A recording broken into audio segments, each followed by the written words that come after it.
Good evening to all. Welcome to Ramana's Edzone YouTube channel. ఇంకా ఈ ఛానల్ని ఎవరైనా సబ్స్క్రైబ్ చేయకపోతే దయచేసి సబ్స్క్రైబ్ చేసుకోగలరు. సో మనము ఈ వీడియోలో జనరల్ స్టడీస్కి సంబంధించి సస్టైనబుల్ డెవలప్మెంట్ అండ్ ఎన్విరాన్మెంట్ ప్రొటెక్షన్లో భాగంగా పర్యావరణానికి సంబంధించినటువంటి కొన్ని ప్రాథమిక అంశాల గురించి మనం ఎగ్జామినేషన్ పాయింట్ ఆఫ్ వ్యూలో చర్చించుకుందాం. అందులో భాగంగా ఇక్కడ మనం గమనించినట్లయితే ఎకాలజీ అనే గ్రీకు పదానికి అర్థం వచ్చేసరికి ఇంటి అధ్యయనం. అంటే మనకు స్టడీ ఆఫ్ హోమ్ని మనం ఏమంటామంటే ఎకాలజీ అంటామని గుర్తుపెట్టుకోవాలి. ఈ ఎకాలజీ అనే పదాన్ని మొట్టమొదటిసారిగా వాడింది ఎవరని మన గతంలో చెప్పుకున్న ఎవరండి, రీటర్గా మనం గుర్తుపెట్టుకోవాలి. నెక్స్ట్ వచ్చేసరికి ఇక్కడ మనకు గమనించినట్లయితే ఓయికస్ అనగా ఇల్లు, లాగస్ అనగా అధ్యయనం, అంటే ఇంటి యొక్క అధ్యయనం చేయడాన్ని మనం ఏమంటామంటే ఎకాలజీ అంటామని గుర్తుపెట్టుకోవాలి. నెక్స్ట్ ఇక్కడ మనకు యూజిమ్ ఓడమ్ అనే వ్యక్తి ఈ ఎకాలజీ గురించి ఒక డెఫినేషన్ ఇవ్వడం జరిగింది. అది మనకి ఎగ్జామినేషన్ పాయింట్లో ఇంపార్టెంట్. ఇతను ఏమంటాడంటే పర్యావరణ నిర్మాణము విధుల అధ్యయనమే ఆవరణ శాస్త్రం అని చెప్పిన వ్యక్తి మనకు వచ్చేసరికి ఎవరంటే యూజిమ్ ఓడంగా చెప్పుకోవాలి. అంటే మనకు ఆవరణ శాస్త్రం యొక్క డెఫినేషను ఏదైతే మనకు ఈ ప్రకృతి నిర్మాణము అదేవిధంగా ఈ ప్రకృతి యొక్క విధుల గురించి అధ్యయనం చేయడమే ఆవరణ శాస్త్రం అని చెప్పినటువంటి వ్యక్తి మనకు వచ్చేసరికి యూజిమ్ ఓడంగా గుర్తుపెట్టుకోవాలి. ఈ యూజిమ్ ఓడంనే మనం ఏమంటామంటే ప్రపంచవ్యాప్తంగా ఇతన్ని మనం ఏమంటామంటే ఫాదర్ ఆఫ్ ఎకో సిస్టమ్ అంటాం. నెక్స్ట్ కానీ గమనించినట్లయితే జీవులకు వాటి మధ్య ఉండే పరిసరాలకు మధ్య సంబంధాన్ని తెలిపే శాస్త్రమే జీవావరణ శాస్త్రం అని చెప్పిన వ్యక్తి వచ్చేసరికి మనకు ఎర్నెస్ట్ హెకెల్. చాలా ఇంపార్టెంట్. మనకు జీవులకు అదేవిధంగా వాటి చుట్టూటువంటి పరిసరాలకు మధ్య సంబంధాన్ని తెలిపే శాస్త్రమే జీవావరణ శాస్త్రం అని చెప్పిన వ్యక్తి వచ్చేసరికి మనకు ఎర్నెస్ట్ హెకెల్గా మనం గుర్తుపెట్టుకోవాలి. నెక్స్ట్ వచ్చేసరికి ఇప్పుడే మనం చెప్పుకున్నాము ఆవరణ శాస్త్ర పితామహుడు, దీన్ని ఫాదర్ ఆఫ్ ఎకాలజీని ఎవరు అంటామంటే మనము యూజిమ్ ఓడం అంటాం. అదేవిధంగా భారతదేశానికి సంబంధించి ఫాదర్ ఆఫ్ ఎకాలజీని ఎవరు అంటామంటే రామ్దేవ్ మిశ్రాగా మనం గుర్తుపెట్టుకోవాలి. రామ్దేవ్ మిశ్రా వచ్చేసరికి మన భారతదేశం తరపున ఫాదర్ ఆఫ్ ఎకాలజీ అంటే గుర్తుపెట్టుకోవాలి. అదేవిధంగా ప్రపంచవ్యాప్తంగా ఫాదర్ ఆఫ్ ఎకాలజీని ఎవరిని అంటామంటే యూజిమ్ ఓడంగా మనం గుర్తుపెట్టుకోవాలి. నెక్స్ట్ వచ్చేసరికి మనము ఈ జీవావరణ శాస్త్రంలో ప్రధానంగా 2 శాఖలు ఉంటాయండి. అది మనకు చాలా ఇంపార్టెంట్. ఒకటి ఏంటంటే ఆర్టికాలజీ లేదా దీన్నే మనం ఏమంటామంటే తెలుగులో జాతి లేదా జనాభా ఆవరణ శాస్త్రం అంటాం. అంటే ఆర్టికాలజీ లేదా జాతి లేదా జనాభా శాస్త్రము అంటే ఏమిటంటే ఒక జాతికి చెందినటువంటి జీవుల అధ్యయనం గురించి తెలియజేయని మనం ఏమంటామంటే ఆర్టికాలజీ అంటాం. అంటే ఒకే జాతికి చెందిన జీవుల గురించి అధ్యయనం చేస్తే దాన్ని మనం ఏమంటామంటే ఆర్టికాలజీ లేదా జాతి లేదా జనాభా ఆవరణ శాస్త్రం అంటామని ఎగ్జామినేషన్ పాయింట్ ఆఫ్ లో గుర్తుపెట్టుకోవాలి. నెక్స్ట్ గానే రెండు ఏంటిది మనకు సైనకాలజీ. చాలా ఇంపార్టెంట్ అండి. మనకు సైనకాలజీ లేదా దీన్ని మన తెలుగులో ఏమంటామంటే సమాజ ఆవరణ శాస్త్రము అంటాం. అంటే మనకు సమాజంలో ఉన్నటువంటి జీవుల మొత్తాన్ని, అంటే ఒక జాతి గురించి చదువుతూ దాన్ని మనం ఏమంటే ఆర్టికాలజీ అంటాం. ఒక జాతి కన్నా ఎక్కువ జాతుల గురించి చదివినట్లే దాన్ని మనము సైనకాలజీ లేదా సమాజ ఆవరణ శాస్త్రం అంటామని గుర్తుపెట్టుకోవాలి.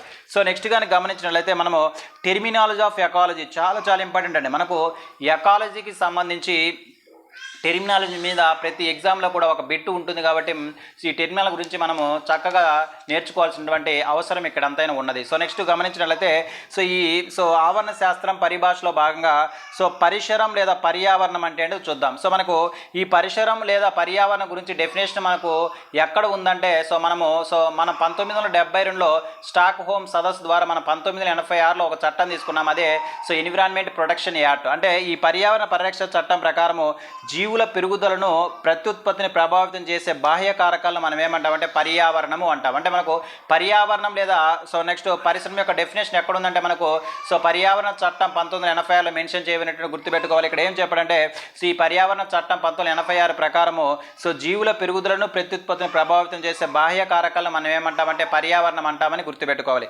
నెక్స్ట్ వచ్చేసరికి కారకం, ఫ్యాక్టర్ అంటాం.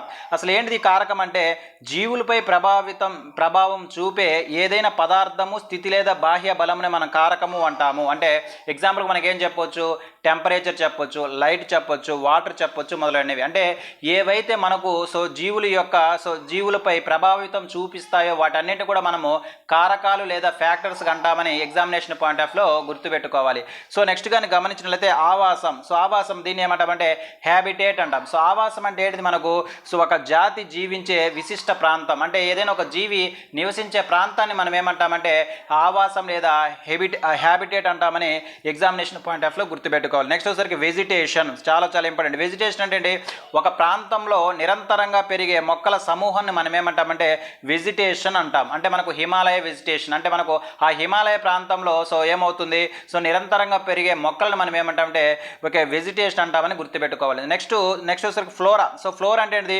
ఒక ప్రాంతంలో నిరంతరంగా పెరుగుతున్నటువంటి మొత్తం మొక్కల జాతుల సంఖ్యాపరమైన సమూహం. అంటే మనం మొక్కలకు సంబంధించినటువంటి సో మొక్కల వాళ్ళకు సంబంధించి దాన్ని మనం ఫ్లోరా అంటామని గుర్తుపెట్టుకోవాలి. నెక్స్ట్ ఒకసారి ఫనా అంటే ఏంటంటే ఒక ప్రాంతంలో దానిలో పెరుగుతున్న మొత్తం జంతు జాతుల సమూహం. అంటే సో మనకు మొక్కల సమూహాన్ని మనం ఏమంటామంటే ఫ్లోరా అంటాం. సో నెక్స్ట్ వచ్చేసరికి జంతువుల సమూహం గురించి వచ్చేసరికి మనకు ఫనా అంటామని గుర్తుపెట్టుకోవాలి. నెక్స్ట్ వచ్చేసరికి జాతి, స్పీసెస్, చాలా చాలా ఇంపార్టెంట్. మనకు ఒకే రకమైనటువంటి జన్యు పదార్థాన్ని కలిగి తమలో తాము అంతర ప్రజననం జరుపుకునేటువంటి జీవుల సమూహాన్ని మనం ఏమంటామంటే జాతి అంటామని గుర్తుపెట్టుకోవాలి. ఇది ఒక గతిశీల భావన అంటే డైనమిక్ కాన్సెప్ట్గా మనం గుర్తుపెట్టుకోవాల్సినటువంటి అవసరం ఇక్కడ అంతా ఉంది. సో నెక్స్ట్ సో ఎగ్జాంపుల్గా ఏమని చెప్పవచ్చు? మన మానవ జాతి, పులుల జాతి, సింహాల జాతి. అంటే సో ఈ జాతిలో ఒకే రకమైన జన్యు ఉంటుందండి. సో ఒకే రకమైన జన్యు ఉండి తమలో తాము సో అంతర ప్రజనం జరుపుకునేటువంటి జీవుల సమూహాన్ని మనం ఏమంటామంటే సో మనం జాతిగా అంటామని గుర్తుపెట్టుకోవాలి. సో ఈ జాతి అనేది సో మనకు డైనమిక్ కాన్సెప్ట్గా గుర్తుపెట్టుకోవాల్సినటువంటి అవసరం ఇక్కడ ఎంతైనా ఉన్నది. సో నెక్స్ట్ కానీ గమనించినట్లయితే సో మనం ఇక్కడ ఈ స్పీసెస్లో కొన్ని రకాలు ఉన్నాయండి. వాటి ఏంటంటే మనకు పతాక స్థాయి జాతులు అంటాం, దీన్ని ఏమంటాం మనకు ఫ్లాగ్షిప్ స్పీసెస్ అంటాం. నెక్స్ట్ వచ్చేసరికి కీ స్టోన్ జాతులు అంటాం. సో వీటిని ఏమంటాం మనకు కీ స్టోన్ జాతులు అంటాం. మూడోది వచ్చేసరికి మనకి ఏంటంటే స్థానీయ జాతులు, దీన్ని ఏమంటామంటే సో ఎండామిక్ స్పీసెస్ అంటాం. సో ఇక్కడ ఎండామిక్ స్పీసెస్ అంటే ఏంటంటే సో ఏ జీవ జాతి అయితే ఒక నిర్దిష్ట భౌగోళిక ప్రాంతానికి మాత్రమే పరిమితం అయి ఉంటుందో అటువంటి జాతిని మనం ఏమంటామంటే సో ఎండమిక్ జాతి అంటాం. అదే దీన్ని మనం ఏమంటామంటే సో ఎండమిక్ స్పీసెస్ అంటాం. అంటే మనకు తెలుగులో ఏమంటాం స్థానీయ జాతులు. అంటే సో ఏదైనా ఒక జాతి సో ఏదైనా ఒక జీవుల జాతి అనేది ఒక ప్రాంతానికి మాత్రమే అంటే నిర్దిష్ట ప్రాంతానికి మాత్రమే పరిమితం అయితే అటువంటి స్పీసెస్ని మనం ఏమంటామంటే స్థానీయ స్పీసెస్ అంటాం. ఫర్ ఎగ్జాంపుల్ మనకు ఆస్ట్రేలియా అనగానే మనకేం గుర్తొస్తుంది? సో కంగారు గుర్తొస్తుంది. అదేవిధంగా సో మనకు లడక్ అనగానే మనకు గుర్తు రావాల్సిన విషయం ఏంటంటే మంచు చిరుత. అంటే ఈ మంచు చిరుత అనే జాతి కేవలము ఈ లడక్ ప్రాంతానికి మాత్రమే పరిమితమై ఉంటుంది. అదేవిధంగా కంగారు అనేది కేవలం ఆస్ట్రేలియా ప్రాంతానికి మాత్రమే పరిమితమై ఉంటుంది. కాబట్టి సో అంటే ఇట్లా కేవలం ఒక ప్రాంతానికి మటుకే పరిమితమై ఉండే జాతులను మనం ఏమంటామంటే స్థానీయ జాతులు లేదా ఎండోమిక్ స్పీసెస్ అంటామని గుర్తుపెట్టుకోవాలి. సో నెక్స్ట్ రకమైన కీ స్టోన్ స్పీసెస్ అంటే ఏంటంటే ఏ జాతి అయితే ఒక నిర్దిష్ట ఆవరణ వ్యవస్థపై తన సంఖ్యతో సంబంధం లేకుండా అత్యధిక ప్రభావితం చూపిస్తుందో దాని ఆవాసం మిగతా జీవజాతుల ఆవాసంతో ముడిపడునో దాన్ని మనం ఏమంటే కీ స్టోన్ జాతి. అంటే ఏదైనా ఒక జాతి దాని సంఖ్యతో సంబంధం లేకుండా అంటే ఎక్కువ సంఖ్యలో ఉన్నప్పటికీ తక్కువ సంఖ్యలో ఉన్నప్పటికీ కూడా అది దాని చుట్టుపక్కల ఉన్నటువంటి ఆవరణ వ్యవస్థను ప్రభావితం చేస్తే అటువంటి ఒక జాతిని మనం ఏమంటామంటే సో కీ స్టోన్ జాతులు అంటామని గుర్తుపెట్టుకోవాలి. సో నెక్స్ట్ సో పతాక స్థాయి జాతులు, చాలా దీన్నే మనం ఏమంటామంటే ఫ్లాగ్షిప్ స్పీసెస్ అంటాం. అంటే మనము ఏ జాతి పైన అయితే ప్రజలు సో ఎక్కువగా కేంద్రీకరించబడతారో అటువంటి జాతులు మనం ఏమంటామంటే పతాక స్థాయి జాతులు అంటామని గుర్తుపెట్టాలి. ఇక్కడ మనం ఏం చూసామంటే ఆ జాతులు ఉన్నటువంటి రకాలు సో చూసినట్లుగా మనం ఎగ్జామినేషన్ పాయింట్ ఆఫ్ లో గుర్తుపెట్టుకోవాలి. సో నెక్స్ట్ కానీ గమనించినట్లయితే జనాభా అంటే మనకు పాపులేషన్. సో పాపులేషన్ అంటే ఒక నిర్దిష్టమైన జీవావరణ వ్యవస్థలో ఉండే ఒకే జాతుల జీవుల సమూహం. అంటే మనకు జనాభా ఫర్ ఎగ్జాంపుల్ మనం ఏమంటే మానవ జనాభా. సో మానవ అనేది ఒక జాతి. అంటే సో ఒక జాతికి చెందినటువంటి జీవుల సమూహాన్ని సో మనం ఏమంటామంటే జనాభా లేదా పాపులేషన్ అంటామని గుర్తుపెట్టుకోవాలి. నెక్స్ట్ వచ్చేసరికి సముదాయం అంటే ఏంటిది? ఒక నిర్దిష్ట సో జీవావరణ వ్యవస్థలో ఉండే జనాభాల సమూహం. అంటే జనాభాల యొక్క సమూహాన్ని మనం ఏమంటామంటే సముదాయం అంటామని గుర్తుపెట్టుకోవాలి. సో నెక్స్ట్ వచ్చేసరికి బయోమ్ అంటే ఏంటిది? ఒకే రకమైనటువంటి పరిస్థితులలో ఒక ప్రాంతం నివసించే అనేక జీవ సముదాయాలను అంటే ఫర్ ఎగ్జాంపుల్ మొక్కలు అవ్వచ్చు, జంతువులు అవ్వచ్చు, మానవులు అవ్వచ్చు, సో వీళ్ళందరూ అవ్వచ్చు, వీళ్ళని కలిపి ఏర్పడే సంక్లిష్ట సముదాయాన్ని ఏమంటామంటే మనము బయోమ్ అంటామని గుర్తుపెట్టుకోవాలి. ఫర్ ఎగ్జాంపుల్ టండ్రా బయోమ్ అంటే మనము సో మన ఫస్ట్ ఎవరు మనకు జాతులు. సో కొన్ని ఒక జాతికి చెందినటువంటి సో ఒక జాతికి చెందినటువంటి సమూహాన్ని మనం ఏమంటాం? జనాభా అంటాం. ఓకే, జనాభా సమూహాన్ని మనం ఏమంటాము? సముదాయం అంటాం. ఓకే, సముదాయ సమూహాన్ని మనం ఏమంటాం? బయోమ్ అంటామని గుర్తుపెట్టుకోవాలి. నెక్స్ట్ వచ్చేసరికి జీవావరణము, బయోస్పియర్ లేదా దీన్నే మనం ఏమంటామంటే ఎకోస్పియర్ అంటాం. అంటే కొన్ని బయోముల కలయిక వల్ల ఏర్పడే అతిపెద్ద భూగోళం. అంటే మనం ఏం చెప్పుకున్నాము, సో జాతులు, సో ఒక జాతికి చెందినటువంటి జనాభా, సో జనాభా కలిస్తే మనకు సమూహం వస్తుంది, సమూహం కలిస్తే మనకు బయోమ్ వస్తుంది, కొన్ని బయోములు కలిస్తే మనకి ఏమొస్తుందంటే బయోస్పియర్ వస్తుందని గుర్తుపెట్టుకోవాల్సినటువంటి అవసరం ఇక్కడ అంతైనా ఉంది. నెక్స్ట్ వచ్చేసరికి ఆవరణ వ్యవస్థ, ఎకో సిస్టమ్ అంటారు, చాలా చాలా ఇంపార్టెంట్. సో ఒక ప్రమాణ ఆవాసంలో జీవ సముదాయాలు పరిసరాల మధ్య నిర్మాత్మకమైనటువంటి చర్య ప్రతిచర్యల మూలంగా జరిగే సజీవ నిర్జీవ పదార్థాల వినిమయమే సో ఆవరణ వ్యవస్థ అని అంటాము. ఇక్కడ మనకి ఇంపార్టెంట్ బిట్ ఏంటంటే ఈ ఆవరణ వ్యవస్థ అనే పదాన్ని మొట్టమొదటిసారి వాడిన వ్యక్తి మనకు ఏజీ టాన్స్లేగా గుర్తుపెట్టుకోవాలి. అంటే మనకు ఎకాలజీ అనే పదాన్ని మొట్టమొదటిసారిగా వాడిన వ్యక్తి రీటర్. అదేవిధంగా ఎకో సిస్టమ్ అనే పదాన్ని మొట్టమొదటిసారిగా వాడిన వ్యక్తి మనకు ఏజీ టాన్స్లేగా మనం ఎగ్జామినేషన్ పాయింట్ ఆఫ్ వ్యూ గుర్తుపెట్టుకోవాలి. సో నెక్స్ట్ కానీ గమనించినట్లయితే ఈ పదాన్ని ఎవరు మొట్టమొదటిసారి ఎకో సిస్టమ్ అనే పదాన్ని మొట్టమొదటిసారి వాడిన వ్యక్తి వచ్చేసరికి మనకు ఏజీ టాన్స్లేగా మనం గుర్తుపెట్టుకోవాల్సినటువంటి అవసరం ఇక్కడ అంతైనా ఉంది. సో నెక్స్ట్ ఏంటంటే మనకు జీవ ద్రవ్యరాశి, దీన్నే మనం ఏమంటామంటే ఇంగ్లీష్లో బయోమాస్ అంటాము. అంటే ఒక ప్రమాణ ఆవాసంలో గల జీవరాశిలోని పొడి జీవ పదార్థపు బరువునే మనం ఏమంటామంటే జీవ ద్రవ్యరాశి అంటామని గుర్తుపెట్టుకోవాలి. సో ఇది ఒక ప్రత్యేక సమయంలో కొలిచిన జీవ ద్రవ్యరాశిని మనం ఏమంటామంటే నిలకడ పంట అంటాం, దీన్ని మనం ఏమంటామంటే స్టాండింగ్ క్రాప్ అంటామని గుర్తుపెట్టుకోవాలి. సో నెక్స్ట్ కానీ గమనించినట్లయితే ఆవరణ రూపాలు అంటే మనకు ఎకో టైప్స్ అంటామండి. సో ఒక జాతిలో జన్యుపరమైనటువంటి అదేవిధంగా జన్యు వైవిధ్య గల రకాలు మనం ఏమంటాం ఎకో టైప్స్ అంటామని గుర్తుపెట్టుకోవాలి. ఈ వైవిధ్యతకు ప్రధాన కారణం ఏంటంటే ప్రకృతిలో వచ్చే మార్పులు జన్యు పదార్థం అని గుర్తుపెట్టుకోవాలి. ఫర్ ఎగ్జాంపుల్ మనకేంది టండ్రా అవ్వచ్చు, గడ్డి భూములు అవ్వచ్చు, సో రెయిన్డీర్ అవ్వచ్చు, ఇవన్నీ కూడా మనకి ఏంటంటే సో ఎకో టైప్స్గా మనము ఎగ్జామినేషన్ పాయింట్ ఆఫ్ వ్యూ గుర్తుపెట్టుకోవాలి. సో నెక్స్ట్ కానీ గమనించినట్లయితే ఎకోటోన్ చాలా చాలా ఇంపార్టెంట్ అండి. ఎకోటోన్ అంటే సో సమీపంలో ఉన్నటువంటి రెండు బయోమ్లను లేదా ఆవరణ వ్యవస్థలను వేరు చేస్తూ ఉండే ఒక విధమైన లేదా సన్నని మధ్యంతర ప్రాంతాన్ని మనం ఏమంటాం లేదా పర్యావర్తన మండలంను మనం ఏమంటాం ఎకోటోన్ అంటే సో ఏవైనా రెండు ఆవస్థలు, ఫర్ ఎగ్జాంపుల్ మనకు ఆవరణ వ్యవస్థ కంటే సో నీటి ఆవరణ వ్యవస్థ ఉంటుంది, అదేవిధంగా నేల ఆవరణ వ్యవస్థ ఉంటుంది. ఈ రెండింటిని కలుపుతూ మధ్యవర్తిగా ఉండేటువంటి ప్రాంతాన్ని మనం ఏమంటామంటే ఎకోటోన్ అంటాము. ఫర్ ఎగ్జాంపుల్ మనకి ఏం చెప్పవచ్చు, సో చిత్తడి నెలలు చెప్పుకోవచ్చు, అదేవిధంగా బురద నెలలు, అదేవిధంగా మడడువులు, ఏటిగట్టు. సో ఏటిగట్టు ఏం చేస్తుంది, రెండు రకాలైనటువంటి సో ఆవరణ వ్యవస్థలను ఏం చేస్తుంది, వేరు చేస్తుంది. అంటే మనకు రెండు రకాలైనటువంటి ఆవరణ వ్యవస్థలను వేరు చేస్తూ మధ్యలో ఉండేటువంటి ప్రాంతాన్ని మనం ఏమంటామంటే సో ఎకోటోన్ అంటామని గుర్తుపెట్టుకోవాలి. చాలా చాలా ఇంపార్టెంట్, గతంలో చాలాసార్లు అడగడం జరిగింది ఎకోటోన్ గురించి అని, కాబట్టి అందరూ కూడా గుర్తుపెట్టుకోవాల్సినటువంటి అవసరం ఇక్కడ అంతైనా ఉంది. సో నెక్స్ట్ కానీ గమనించినట్లయితే బయోటా అంటే ఏంటంటే ఒక నిర్దిష్ట ప్రదేశంలో జంతు వృక్ష జాతుల మొత్తమే బయోటా అంటాం. సో మనకు మొక్కలైతే దాన్ని ఏమంటాం మనం ఫ్లోరా అంటాం. సో అదేవిధంగా జంతువుల సమూహం దాన్ని ఏమంటే ఫనా అంటాం. ఈ రెండింటి యొక్క సమూహాన్ని మనం ఏమంటామంటే బయోటా అంటామని గుర్తుపెట్టుకోవాల్సినటువంటి అవసరం ఇక్కడ అంతానే ఉంది. నెక్స్ట్ ఇంపార్టెంట్ ఏరియా అంటే మనకు బయోమ్యాగ్నిఫికేషన్ లేదా బయోలాజికల్ అక్యుములేషన్, చాలా చాలా ఇంపార్టెంట్ అండి మనకు.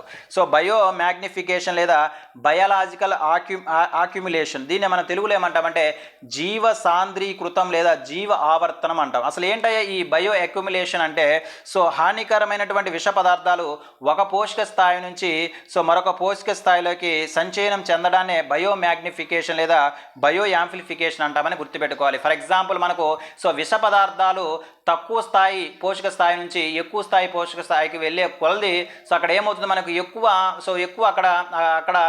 అక్కడ ఏమవుతాయి ఎక్కువ సంచయనం చెందుతాయి. సో దాన్ని మనం ఏమంటామంటే బయోమ్యాగ్నిఫికేషన్ అంటాము. అంటే పోషక స్థాయి పెరుగుతున్న కొద్దీ సో విష ప్రభావం కూడా ఏమవుతుంది పెరుగుతూ ఉంటుంది. సో దీన్ని ఇలా పెరగడాన్ని మనం ఏమంటామంటే బయో మ్యాగ్నిఫికేషన్ లేదా బయో యాంప్లిఫికేషన్ లేదా బయోలాజికల్ యాక్యుములేషన్ అంటామని గుర్తుపెట్టుకోవాలి. సో ఇక్కడ మనము ఫర్ ఎగ్జాంపుల్ తల్లిపాలలో మనకి ఏముంటుంది డిటిటి అవశేషాలు కనపడడం. అంటే మనకు తల్లిపాలలో డిటిటి సో అవశేషాలు కనపడడం దేనికి ఎగ్జాంపుల్ అంటే బయోమ్యాగ్నిఫికేషన్కి ఎగ్జాంపుల్గా మనం గుర్తుపెట్టుకోవాలి. పై విషయాన్ని మొట్టమొదటిసారిగా గ్రంథ రూపంలో సో వివరించిన వ్యక్తి వచ్చేసరికి మనకు రాచెల్ కార్సన్, చాలా చాలా ఇంపార్టెంట్. మనకు ఈ రాచెల్ కార్సన్ రచించినటువంటి ప్రముఖ గ్రంథమే మనకు సైలెంట్ స్ప్రింగ్గా మనం గుర్తుపెట్టుకోవాల్సినటువంటి అవసరం ఇక్కడ ఎంతైనా ఉంది. సో నెక్స్ట్ కనుక గమనించినట్లయితే మన దేశంలో రాబందులు అంటే వల్చర్స్ సంఖ్య తగ్గడానికి కూడా ప్రధాన కారణమే వచ్చేసరికి బయో మ్యాగ్నిఫికేషన్ కానీ మనం గుర్తుపెట్టుకోవాలంటే సో విష పదార్థాలు సో తక్కువ గల పోషక స్థాయి నుంచి ఎక్కువ గల పోషక స్థాయికి మారడాన్ని మనం ఏమంటామంటే బయో మ్యాగ్నిఫికేషన్ అంటాము. ఈ బయో మ్యాగ్నిఫికేషన్ వల్ల మనకేముంది విష ప్రభావం పెరుగుతూ ఉంటుంది. సో ఇప్పుడు కానీ మనం గమనించిన రాబందుల సంఖ్య తగ్గడానికి మెయిన్ కారణం వచ్చేసరికి ఈ బయో మ్యాగ్నిఫికేషన్ అని మనం ఎగ్జామినేషన్ పాయింట్ ఆఫ్ లో గుర్తుపెట్టుకోవాలి. సో నెక్స్ట్ వచ్చేసరికి బయో రెమిడియేషన్ అండి, చాలా ఇంపార్టెంట్. సో మనకు బయో రెమిడియేషన్ అంటే ఏంటంటే సూక్ష్మజీవులు అదేవిధంగా వాటి ఉత్పత్తులను వాడి పర్యావరణ శుభ్రతను చేపట్టడాన్ని మనం ఏమంటామంటే బయో రెమిడియేషన్ అంటాం. చాలా ఇంపార్టెంట్. బయో రెమిడియేషన్ అంటే ఏంటంటే సూక్ష్మజీవులు అవ్వచ్చు, సూక్ష్మజీవులు అదేవిధంగా వాటి యొక్క ఉత్పత్తులను ఉపయోగించుకొని మనము పర్యావరణాన్ని కలుషితం నుంచి రక్షించడాన్ని బయో రెమిడియేషన్ అంటామని గుర్తుపెట్టుకోవాలి. ఇక్కడ మనకి ఇంపార్టెంట్ పాయింట్ ఏంటంటే ఆనంద్ చక్రవర్తి తయారు చేసినటువంటి సూడోమోనాస్ పుటిట్ అనే బ్యాక్టీరియాను ఉపయోగించి నూనె తెట్టును తొలగించడం అనేది జరుగుతుంది. చాలా ఇంపార్టెంట్. సో ఆనంద్ చక్రవర్తి ఈ బయో రెమిడియేషన్ ప్రాసెస్, ఆనంద్ చక్రవర్తి అనగానే మనకు ఏ ప్రాసెస్ గుర్తు రావాలండి? బయో రెమిడియేషన్ ప్రాసెస్ గుర్తు రావాలి. అందులో భాగంగా ఈ ఆనంద్ చక్రవర్తి తయారు చేసినటువంటి సూడోమోనాస్ పుటిట్ అనే బ్యాక్టీరియా వలన సో నూనె తెట్టును తొలగించడం అనేది జరుగుతుందో మనం గుర్తుపెట్టుకోవాలి. ఇక్కడ మనకు బయో రెమిడియేషన్లో సో బ్యాక్టీరియాస్ అవ్వచ్చు, అదేవిధంగా శిలీంధ్రాలు అవ్వచ్చు, అదేవిధంగా సూక్ష్మజీవులు అవ్వచ్చు, వీటన్నిటిని ఉపయోగించి సో కలుషితంగా ఉన్నటువంటి ప్రదేశాన్ని ఏం చేస్తారు? కలుషిత రహితంగా చేస్తారు. అలా చేయడానికి మనం ఏమంటామంటే బయో రెమిడియేషన్ అంటాము. ఈ బయో రెమిడియేషన్ కానీ మనకు గుర్తురావాల్సిన ముఖ్యమైన వ్యక్తి ఆనంద్ చక్రవర్తి. ఈ ఆనంద్ చక్రవర్తి సో నూనెను తినే బ్యాక్టీరియాను కనుగొన్నాడు. అదే సూడోమోనాస్ పుటిట్ అని మనం గుర్తుపెట్టుకోవాల్సినటువంటి అవసరం ఇక్కడ అంతా ఉంది. సో నెక్స్ట్ కానీ గమనించినట్లయితే సో జీవావరణ నిచ్చు చాలా ఇంపార్టెంట్ అండి. మనకి ఏంటంటే సో ఎకోలాజికల్ నిచ్ అంటాం దీన్ని. సో జీవావరణ నిచ్ అంటే ఏంటంటే సో ఒక జాతి యొక్క జీవన విధానం సూచించేది. అంటే ప్రతి జాతికి కూడా దాని యొక్క ప్రత్యేకత జీవన విధానం ఉంటుంది. ఆ జీవన విధానం సూచించేది మనకు ఎకోలాజికల్ నిచ్గా మనం గుర్తుపెట్టుకోవాలి. అయితే ఈ పదమును మొట్టమొదటిసారి ఉపయోగించిన వ్యక్తి మనకి ఎగ్జామినేషన్ పాయింట్లో చాలా చక్కగా ఉపయోగించుకోవచ్చు. అంటే ఎకోలాజికల్ నిచే అనే కాన్సెప్ట్ అనే పదాన్ని వాడినట్టు వ్యక్తి వచ్చేసరికి జోసెఫ్ గ్రిన్నెల్గా మనం చెప్పుకోవాలి. అంటే మనకు జోసెఫ్ గ్రిన్నెల్ అనే వ్యక్తి మొట్టమొదటిసారిగా సో జీవావరణ నిచ్ అనే పదాన్ని వాడినట్లుగా మనం ఎగ్జామినేషన్ పాయింట్ ఆఫ్ వ్యూలో గుర్తుపెట్టుకోవాలి. సో నెక్స్ట్ కానీ మనం గమనించినట్లయితే సో బయోనోమిక్స్ అంటాం. సో ఏంటంటే బయోనోమిక్స్ అంటే సో జీవుల యొక్క సమగ్ర అధ్యయనము, పరిసరాలతో వాటికి గల సంబంధాన్ని అధ్యయనం చేయడం ఏమంటామంటే సహజ ఆవాసం లేదా అనుకూలనాలు అంటాం. అంటే మనకు సో జీవుల యొక్క సమగ్ర అధ్యయనము, పరిసరాలతో వాటికి గల సంబంధం అధ్యయనం చేయడమే మనకి ఏంటంటే బయోనోమిక్స్ అంటామని గుర్తుపెట్టుకోవాల్సినటువంటి అవసరం ఇక్కడ అంతా. నెక్స్ట్ వచ్చరికి environmental chemistry. So environmental chemistry అంటే ఇది కాలుష్య రసాయనాలు ప్రకృతిపై చూపే ప్రభావం గురించి తెలుపుతుంది. అంటే మనకు ఈ ఎన్విరాన్మెంటల్ కెమిస్ట్రీ ఏం చెప్తుందంటే కాలుష్య రసాయనాలు ప్రకృతిపై చూపే ప్రభావం గురించి తెలియజేస్తున్నట్లుగా మన ఎగ్జామినేషన్ పాయింట్ ఆఫ్ లో గుర్తుపెట్టుకోవాల్సినటువంటి అవసరం ఇక్కడ అంతా ఉంది. సో నెక్స్ట్ కానీ మనం గమనించినట్లయితే ఇవి మనకు సో పర్యావరణానికి సంబంధించి సో మనకు సో ఎకాలజికల్ టర్మ్స్ గురించి మనము టెర్మినాల గురించి మనము ఎగ్జామినేషన్ పాయింట్ ఆఫ్ లో చూడవలసినటువంటి ముఖ్యమైన అంశాలు. సో నెక్స్ట్ వీడియోలో పర్యావరణం సంబంధించి మరికొన్ని ముఖ్యమైనటువంటి అంశాలను ఎగ్జామినేషన్ పాయింట్ ఆఫ్ లో చర్చించుకుందాం. Thank you.